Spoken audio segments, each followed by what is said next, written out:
kubu orang beriman. Saya akan angkat satu buah kisah saja. Ini satu kisah sudah cukup untuk menghancurkan semuanya orang-orang yang tidak beriman kepada Allah ini. Tentu ada banyak kisah-kisah lain, tapi saya angkat kisah seorang tabi'in yang bernama Abdullah. Abdullah ini orang yang sangat soleh. Duduk di tengah-tengah padang pasir, di kemahnya, dia tinggal di kemah. Lagi makan siang, teman-teman sekalian. Begitu dia masukkan makanan di mulutnya, dia lagi makan siang. Tiba-tiba ada orang dari kejauhan dengan kecepatan tinggi, kuda dipicu, debu-debu pada berterbangan, sampai dia turun dari kudanya. Dia bawa informasi penting nih. Dibuka pintu kemahnya si Abdullah, lalu dia mengatakan, wahai Abdullah, dia teriak-teriak. Abdullah mengatakan, ada apa dengan kamu? Sambil dia berhentikan kunyahan makanya orang ini bilang, anakmu baru saja mati ditusuk orang.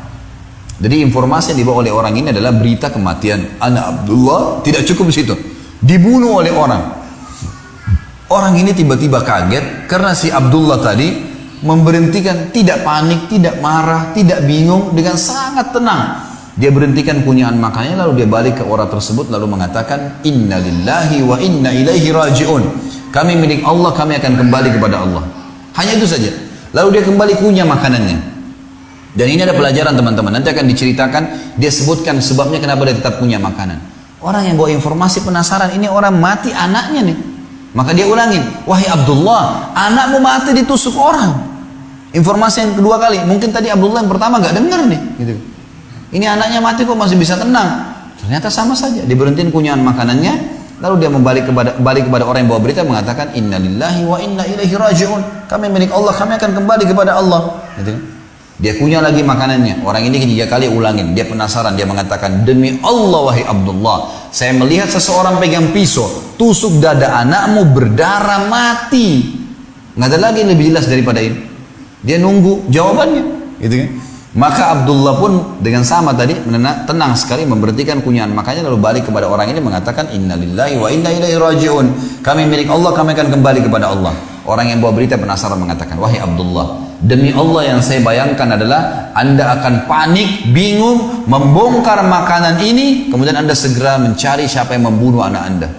Wajar, secara manusiawi orang kalau belum paham itu jawabannya. Anaknya dibunuh orang gitu kan. Abdullah subhanallah, lihat orang yang beriman kepada Allah bagaimana menghadapi permasalahan teman-teman sekalian. Dia bilang sama orang yang bawa berita, duduklah saudaraku. Ini anaknya lagi mati, dia masih mau menasihatin orang gitu kan. Duduklah wahai saudaraku, duduk orang itu. Lalu dia bilang, kami adalah sekelompok kaum, segelintir orang yang beriman kepada Allah subhanahu wa ta'ala. Dan Allah subhanahu wa ta'ala, Tuhan kami telah mengajarkan kepada kami kalau musibah datang, kami mengucapkan pertama kali kalimat istirja, Inna lillahi wa inna ilaihi raji'un. Kami milik Allah, kami akan kembali kepada Allah.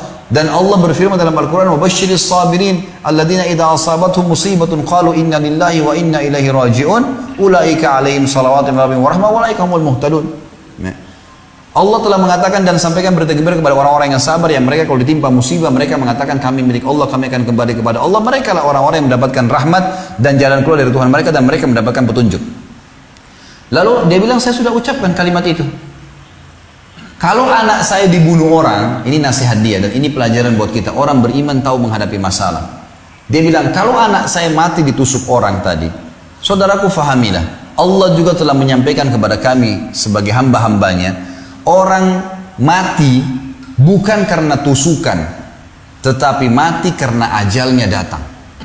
Kalau ajal anak saya belum datang, mau 1000 orang pun yang tusuk tidak akan mati. Orang beriman tenang dengan itu.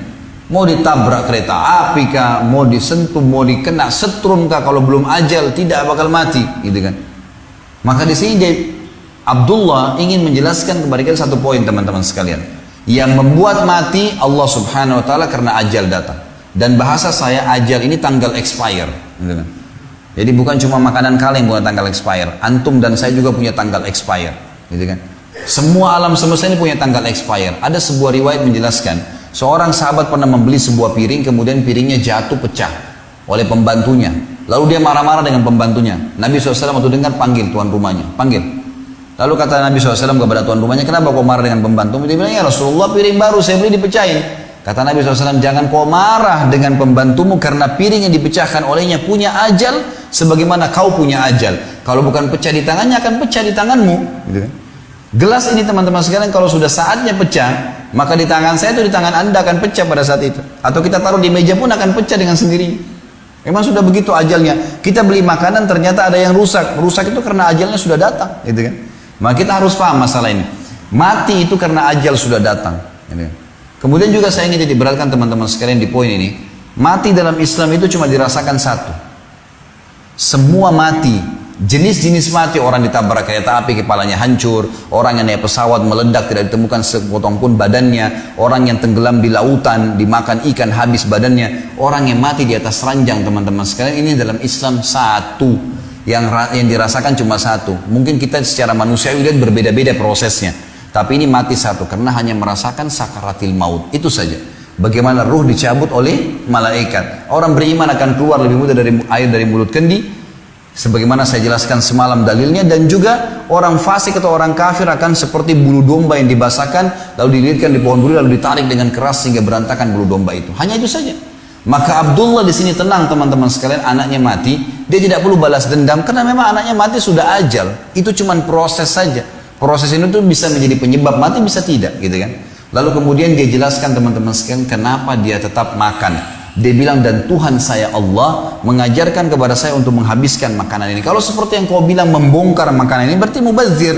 Dan Allah mengatakan inna mubadzirina kanu ikhwana syayatin wa kana syaitan rabbihi kafura. Mubadzir itu perbuatan syaitan, gitu kan? Dan syaitan itu kufur kepada Tuhannya. Maka saya tidak boleh. Saya akan makan makanan ini, setelah selesai baru saya urus jenazah anak saya. Jadi selesai hidupnya, udah. Orang beriman sangat mudah menjalani kehidupan dalam musibah yang seberat ini pun teman-teman.